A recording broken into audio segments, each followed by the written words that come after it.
Salut, on se retrouve pour notre Dvar Express sur la paracha de Pinchas, les sources, le Daf du Shabbat, Rav Mordechai Bismuth, pour la réfoua shlema de tous les malades. Alors il est écrit dans notre paracha, Pinchas, fils d'Elazar, fils d'Aaron à Cohen, se leva du milieu de la communauté, arma sa main d'une lance, il entra dans la tente à la suite de l'homme d'Israël et les transperça tous les deux, l'homme d'Israël ainsi que cette femme qu'il frappa au flanc, et le fléau cessa de sévir parmi les Bnei Israël. Alors pour bien comprendre, petit rappel des faits sur ce qui s'est passé juste avant. Paracha de la semaine dernière, Balak, roi de Moab, est conscient qu'il ne peut pas vaincre Israël par la guerre et donc il fait appel à Bilam, prophète païen, pour maudire le peuple. Mais après avoir compris qu'Hachem protège son peuple et qu'il n'arrivera pas à le maudire. Rien à faire.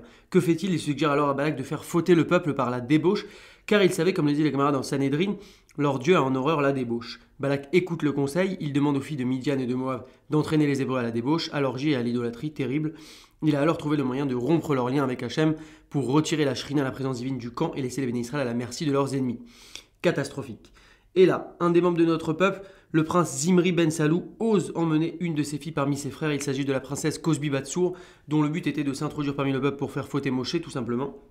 Une hécatombe de débauche, Hachem sévit et envoie une épidémie pour anéantir le peuple, les morts se comptent par milliers.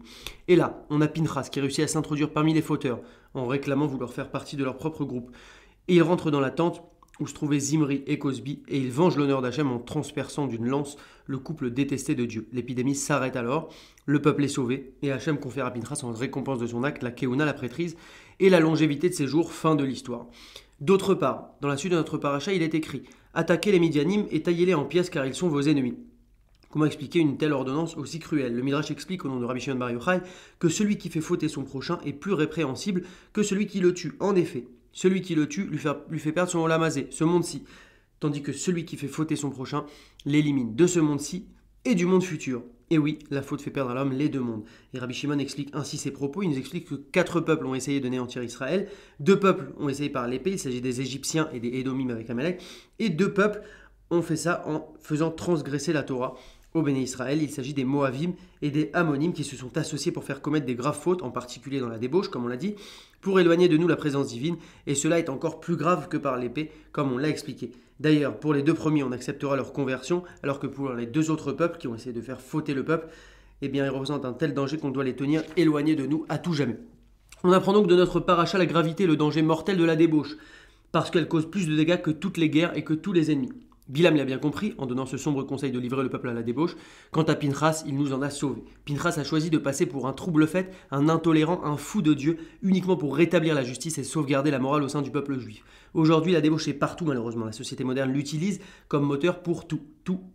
On essaye de nous débaucher notre cerveau, un peu comme un chasseur de tête qui débauche un super employé dans une boîte. Eh bien, on essaie aujourd'hui sans cesse et partout de nous débaucher de nos valeurs, de notre employeur d'origine, Hachem. D'ailleurs, cette paracha est lue en été, les jours sont chauds comme vous l'avez remarqué, et c'est en se renforçant dans la pudeur, la tsniout et en contrôlant nos visions, nos pensées, nos pulsions, etc. qu'on pourra recevoir toutes les bénédictions et une protection intégrale pour notre peuple. Mieux d'ailleurs que tous les accords de paix et autres compromis. Alors il est vrai qu'il est très difficile de respecter les lois de pudeur, et les interdits relatifs à la débauche, très difficile même. Et rassurez-vous, nous sommes tous concernés. Mais le salaire est proportionnel à l'effort. Chacun d'entre nous a la capacité de devenir un Pinchas. Je ne ferai pas de dessin, mais je donnerai quelques mots-clés et chacun y verra des axes d'amélioration. Tsniout, plage mixte, contrôle du regard, internet, etc. Reconnaissons déjà ce qu'on ne fait pas encore au top et ayons pour objectif d'y arriver petit à petit, mais commençons dès à présent. Les efforts payent et cela nous permet de vivre en proximité avec Hachem pour le plus grand des bonheurs. Shabbat Shalom, Chazak.